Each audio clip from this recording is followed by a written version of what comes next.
Hello, ladies and gentlemen. We are back with another episode of R&D. Today, we will be discussing the Marvel Netflix series, The Punisher, a series which answers the question, if bullet sponge was an Olympic sport, Frank Castle would be winning gold. I'm pretty sure at this point, Frank Castle and Archer are tied with who's been shot more times. Now, before we get into the general discussion, it's time for another lesson in nerd history.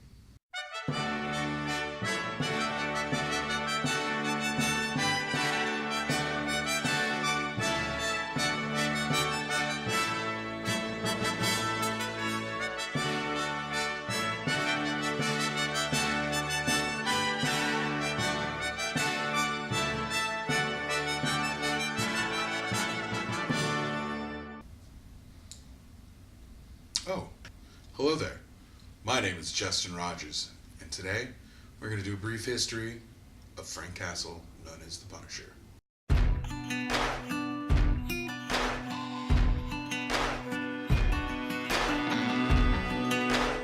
Frank's first appearance was Amazing Spider-Man issue 129, which premiered in February of 1974.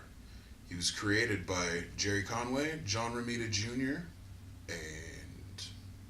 and Ross Andrew. Fun little fact. Bear with me because I'm not Italian. His actual name is not Frank Castle. It's Francis Castiglione. Castiglione. There we go. Now, the antagonist of the show, Billy Russo, known as Jigsaw. He premiered in Amazing Spider-Man issue 162, which came out November 1976. He was created by Len Wein and Ross Andrew. The main difference between his comic book character and the show on Netflix is that he's not military. He's actually a mobster, part of the Maggie Hood crime syndicate, and he was the actual person hired to kill Frank's family. But this was before he was Jigsaw, and his nickname was the Beaut because he was a gorgeous dude. Frank's been on film quite a few times. They tried it in the 80s with Dolph Lundgren. Depending who you talk to, people loved it. A lot of people did not like it because he didn't have the skull. But it was also Dolph Lundgren being very Stallone and meditating naked in the sewers. And then there was the Thomas Jane version, which was mediocrely okay. There was a PG-13 version, and then there was a director's cut, which was slightly better, with a non-convincing John Travolta as the bad guy. The final person who's played Frank in film was Ray Stevenson in Punisher Warzone. He's also known for playing Volstagg in the Thor series. I feel that that's enough. If you want any more history, there's YouTube, there's Wikipedia. You can go on Marvel's page and check it all out too. Go to your local comic book shop and buy some Punisher stuff. Back to you boys.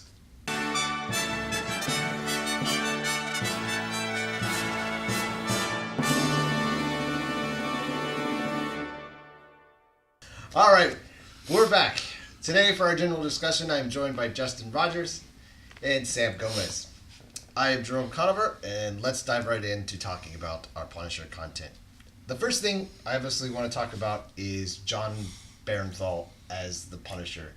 I have to say that I'm really liking his performance compared to some of the other people who have played him over the years. I'm sort of fond of this rendition over anything I've seen so far. What did you guys think?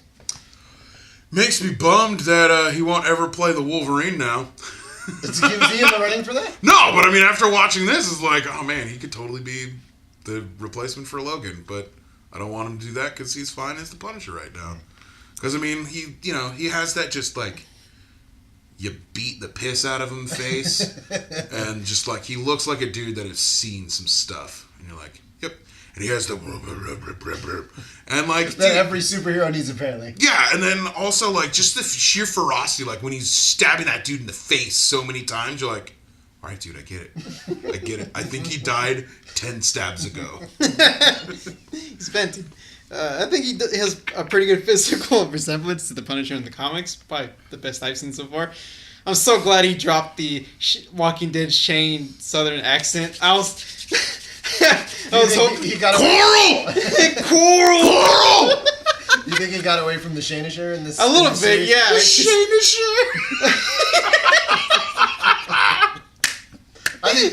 I can't take credit for that. That was actually his idea. Yeah, the Shanisher dude. I'm in your head, Rick. Click, click. Oh, damn it. Your girl's broken red. Okay. Well, not to get derailed. But yes, it was pretty good. Yeah. And he continued the same goodness from Daredevil Season 2 into his own show. Yeah.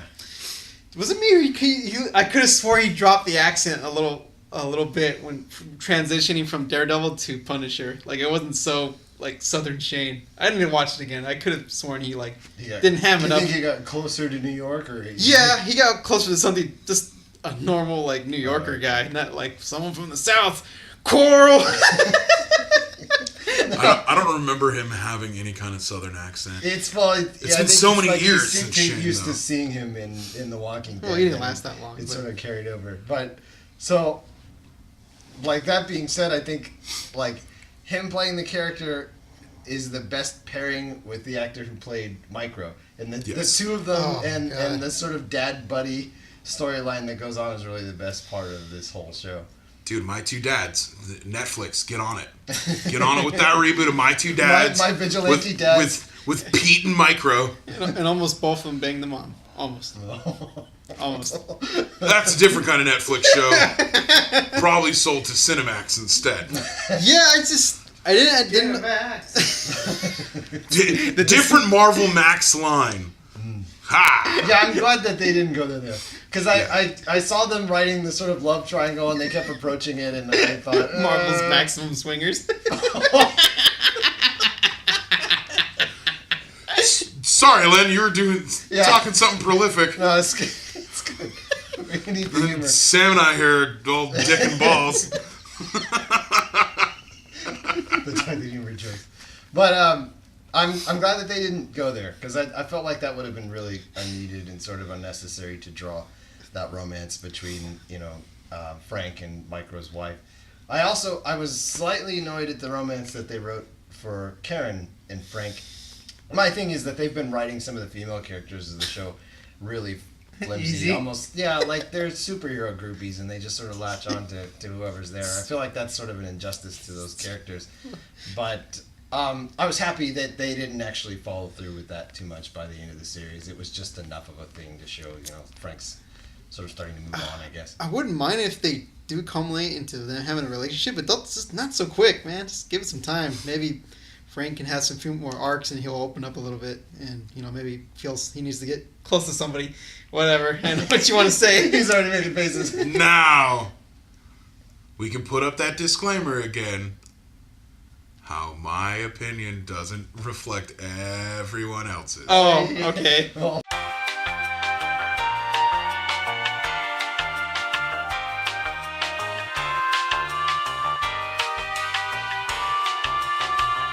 how I agree with you guys on how the female characters are written on the show, or in all the Marvel shows, like minus Jessica Jones and even kind of Wildcat or Hellcat, whatever her name is. Claire. The blonde chick. No, Patty Klein. No. Oh, the girl who What's her face? Jessica Yeah. Jones' best Jessica's friend. sister. Yeah. That one. They both really seem like they're not like... I can't remember. they Trish. both... Trish, there we Trish is her go. character. They both feel like, they're not fully the, like, I need a man. They're technically like, I don't need no man.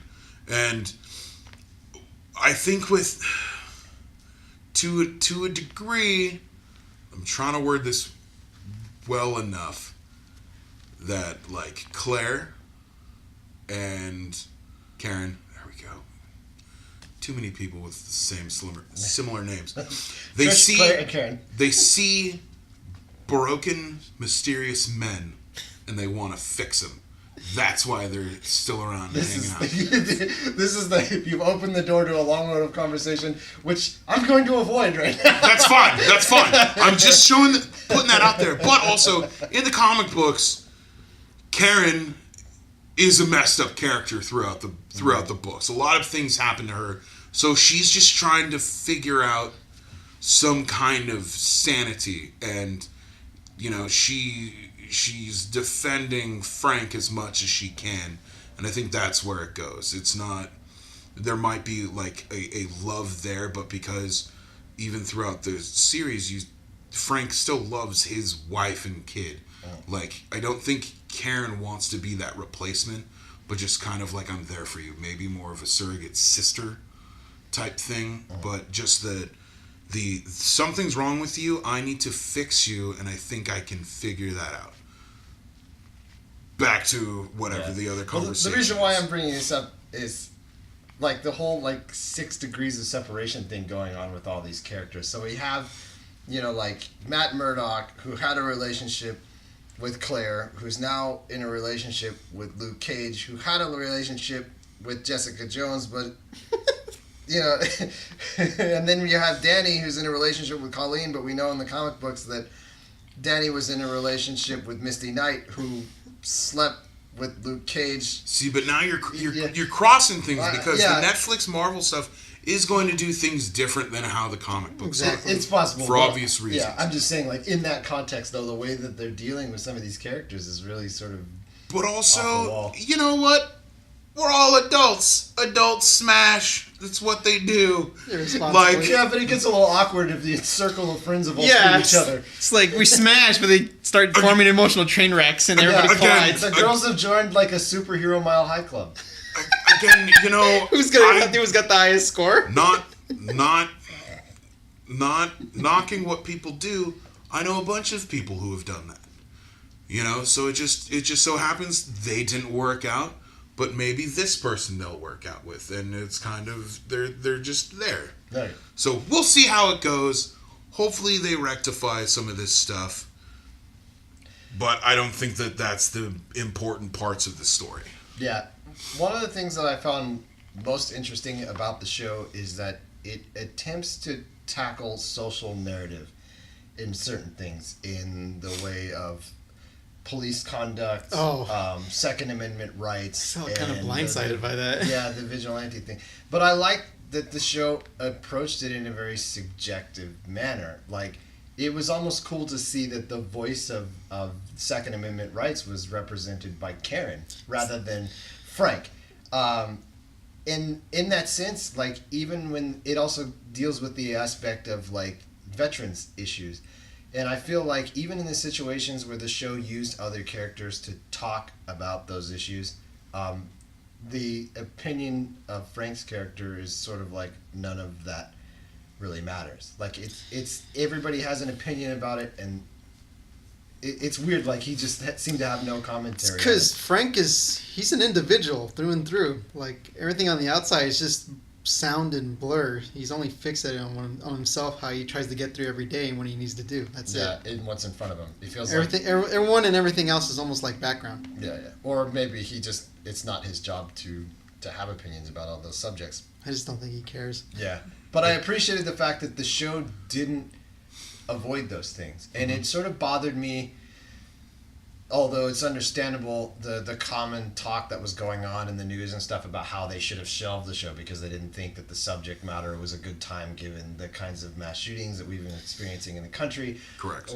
I think that's nonsense. I think it's first of all, it's just a show, and second of all, the show did tackle those issues and did have an opinion on them, and those opinions were relevant.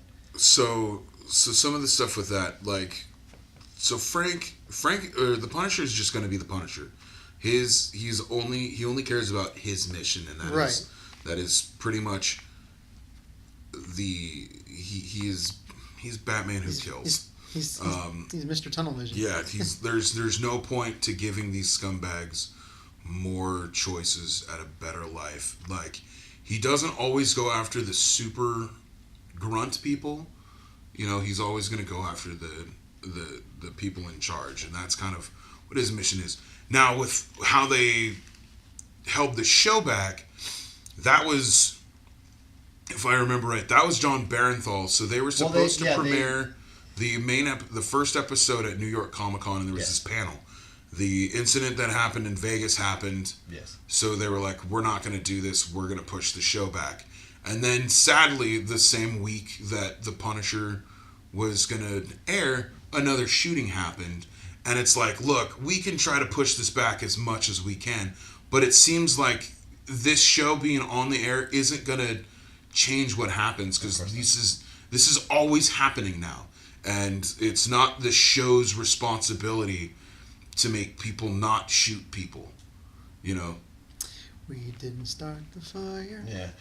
Well, yeah, you know, like that's kind of their thing. So it was just like, dude, we can push this back as long as we want, but yeah. But I think like one of the things that I saw was ridiculous. Like I saw an article today that stated Frank Castle is Captain America in Trump's America, like today, and I'm like, what? No, that's not. That true. is not accurate. Not even Frank Castle's character would think that way. He knows that he's not that good. He guy. doesn't care. Right, and he doesn't. And in the show and in the comic books, he doesn't go out of his way to try and say, "Yeah, I'm the good guy." He simply says, like he did in season 2, I just do what I do. I don't have an opinion about what it is. I just do it. Right. And John Barenthal, even in interviews, is like, by the end of the season, you should not like me. I am not a likable character. I am violence. I am just there to rectify the wrongs to me and to fix things. And yeah, the whole thing of the whole thing of Frank trying to be, you know, the representation of the new version of Captain America is silly. Granted, in the comic books, after the first Civil War, when Captain America did die, Punisher stole the shield and the mask, and he made his own Punisher Captain America thing going Holy on. shit. And he was trying to not kill, but he was like, nope, that wasn't working for Cap, and so he just did his thing, and he's like, I can't do this. Like, he's like, I can't do this. Well, in the but comic like, books, in several instances, we see that Frank's character actually really respects Steve Rogers. Definitely. oh, he looks up to Right. Captain America, like, to no end. And exactly, like, everyone was so creeped out in Civil War when Cap allowed Punisher to join their task force, because the Secret Avengers, because, you know, the government was now hiring villains to like be superheroes in a sense. So they're paying to do what they can do. If Frank runs into a whole group of them, kills them all. He's like, nope, you guys are bad guys. I don't care if you think you're being a good guy right now. You guys are still scumbags, and you still killed a bunch of people. Captain America beats the shit out of Frank. Frank lets him beat the shit out of him, because he has so much respect for Captain America. I'm not going to fight you. Yeah. And what Steve represents. And, you know, kind of in that, a lot of people are so upset that Captain America is becoming a social justice warrior in this. He's always been that. He hasn't changed anyone else's. That is his thing. He is the propaganda for America, for what is supposed to be right and good about America. Yeah. Now, see, like, I actually can see that as a political stance that some people should take, because you ask yourself, as cheesy as it sounds, What would Cap do? right. If it falls outside, you know what I mean? If you can't hear his commentary on that, then maybe you're not in the right place. And I know that sounds silly to try and, you know, devise a moral compass based on a fictional character, but I'm sorry, but I feel like throughout history we've always done that. Yeah, That's why people have fictional characters, because characters in real life have failed them. What would Jesus do? Am I right? I didn't want to say that. I don't care. I don't Okay. care. I'll say it. So, getting back to the aspects of filmmaking, one of the things that stands out most in the series, which I think is both good and bad, is their use of the flashbacks. Mm-hmm. Now, I know in certain scenes, like the flashbacks referring to the event of how Frank's family died got a little repetitive. It's kind of like, yeah, we know about this, we didn't need to see it again. But again, some of those scenes functioned as more dreams than flashbacks. It's something that's going on in Frank's head. And some of those events didn't actually happen. He was just reimagining them. I think it's probably repetitive for some people, but that just goes to illustrate that's the obsession. It just doesn't stop. It keeps playing in his head. Like, people might get sick of it, but it's just trying to illustrate, like, this is how he's running right now. Yeah, yeah, he's running on that's this how on these visions of what happened in the Yeah, in past. the first season, Karen says this is something he's experiencing right now. It's not all the something time. that happened to him. And, sorry. And that's the thing that, honestly, it did bug me. Like, and I get it that it was his fever dream. It's his PTSD coming back at him. But it's something for me that I was talking about earlier. It's like the Batman effect or the Spider-Man effect. I don't need to see his origin thrown in my face so many times. Like, I think Punisher is now at that tier where you know Superman's origin, you know Batman's origin, you know Spider-Man's origin, and Punisher pretty much I think is there too, where it's like he was a military dude, his family got killed, he survived, he is out to kill everybody who's a bad guy. Plain and simple, that's who he is. Batman's parents were murdered in front of him. Spider-Man is the reason Uncle Ben's dead. Superman is the last son of Krypton, and now he's on a planet that he has no idea what he's doing. I don't need to see those origins so many times. And by the third time, I'm glad in the third episode they changed it up to where you saw that it was Frank under the mask shooting his wife. Because it was like, thank God. They finally changed it up because I liked some of the other, like I liked the flashbacks, like on the boat and stuff. The table scene. That was beautiful, but seeing the same scene over and over again, and again, I get it. I just thought it was a little. Well, it was a double-edged sword because it was like during the interrogation scene where he starts imagining the scene of him and his wife. Sex with his wife. That was really awkward, and I'm sure like on film that kind of counterpoint, or on paper that counterpoint sounded really good, but then when you see it in the show, it's just like, no, this is really kind of jolting and takes you out of the scene, and it doesn't work. However, when they get into the scene where he's basically, the scene after where he's basically having this question about himself about whether or not he's going to let go, and she says, you can come home now. And when Frank has this realization, it's like, no, I am home. I am home. This is what I do. This is who I am now. Like, that actually was a very powerful scene, and it worked well there. All right, on to our last topic, which is going to be, what are our hopes for Well, this was pretty quick. season 2? Oh, wow. I'm really hoping to see Barracuda. Somebody asked me what I wanted to see in the season. I said I want to see Barracuda. I know we won't get that in the first season, but hopefully, as they start to get around to Wilson Fisk, as we know he's still working his magic in prison, and that we'll see those characters connected again, because they left that sort of open-ended in Daredevil season 2. I'm hoping that he somehow gets manipulated by maybe Kingpin or someone else to get pit against one of the other heroes, like in that his first appearance where he was hired to take out Spider-Man because he thought he was told that he was a bad guy. I can't remember if something like that. J. Jonah Jameson hired him. Yes. He either hired him or he hired the Scorpion for their first appearance. So I always get it mixed up. I want to hopefully see him clash with a hero we haven't seen yet in that tier of heroes. Yeah. That's all. Maybe it could be how they introduce Moon Knight. True. Right? That'd be kind of cool. What I hope they don't do is just have immediately he jump into facing off with Jigsaw. I think they should just let that sit in the background for a while. Third season. Yeah. I think it all depends on how this Disney streaming service Oh boy. gets laid out, because It's so funny. It's Marvel Disney. Netflix has till 2019, and they already have all 3 of their Netflix shows for next year. So who knows? I hope they do a second season. They probably will have Jigsaw in there somewhere. Hopefully, I want Barracuda because Barracuda is a lovely character, and I hope that they do go back into the mob thing, because that's what I really wanted. This felt like more of a Bourne movie than like a comic book movie. They made it a government conspiracy Bourne movie, and kind of like as I talked about in the history, Billy was never military. He was never Frank's best friend. Oh, Billy. They were, he was the hired hitman to kill the family in the comic books, and he was a mobster. Now, he's kind of Frank's Joker, I guess. But, like, because he's just so insane once he becomes Jigsaw. Because his pretty face is all mangled and stuff. Yeah, well, they sort of show Russo's character cracking throughout the show and the weird sort of psychosis that he has going on. Yeah. And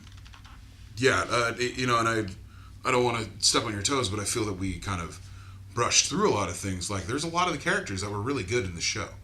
You had the detectives who were good. Billy was great. You had his best friend with the foot was good. Curtis. Curtis was great. The little white kid living in the hole was great. That you felt bad for, because I felt that it took on the bomber veteran. Yeah, I felt that it took on PTSD pretty well. And they tried to do, as kind of what you were saying earlier. They towed the lines on things, but they weren't trying to say one was more correct than the other. It's just it. They just wanted to show you how different people react. Yeah. Coming home from service. These issues affected different people differently. Because that, to me, that is more important. And I don't think that there's enough shows or movies that show the PTSD of how it affects people, other than, I'm gonna kill people. Because I think that that's always wrong, that they just try to villainize all these people with PTSD, or they just automatically kill themselves. And using it as an excuse for violence in a television series. Yeah, I mean, you and I know a couple of people who went into the service and they've had the PTSD and they're no longer here. But yeah, I feel that they were smart in making everything gray. They were devil's advocate things, like the scene with the politician who was anti-gun. Yeah. Well, she had a gun, but he was like, why do you need a gun? This is why we're here. And she just gives this quick look that he has extra security, and he's like, it's obviously, like, gotcha, bitch. Yeah, I feel like they made him a little bit more of a raving sort of liberal lunatic, but they attempted to get there. Frank? No, the politician. I was like, not Frank. Yeah, the gun control politician. They made him seem sort of like, all guns should go, even though later he specifies, but. I think there are better points for gun control than were made by that character in the show. Yeah. But I feel like the show got into that gray area, into the middle point of where the truth is, which is what I believe. It's like we should have a discussion about these things. It's not one thing or the other. Yeah. It's got to be. It's nuanced, people. It's not oversimplified with an answer, a single answer, a sweeping answer to answer everything. But now for season 2. I don't want any of that in there. With that said, this is great that the show did this and this, because it showed the over-violence of everything. Yeah, let's get to the Punisher being... But and I think that's why they're probably not going to do this kind of thing. To be like, I'm just going around killing fools left and right. You had it bookend, you saw how much fun he had running over that dude's head? That was hilarious.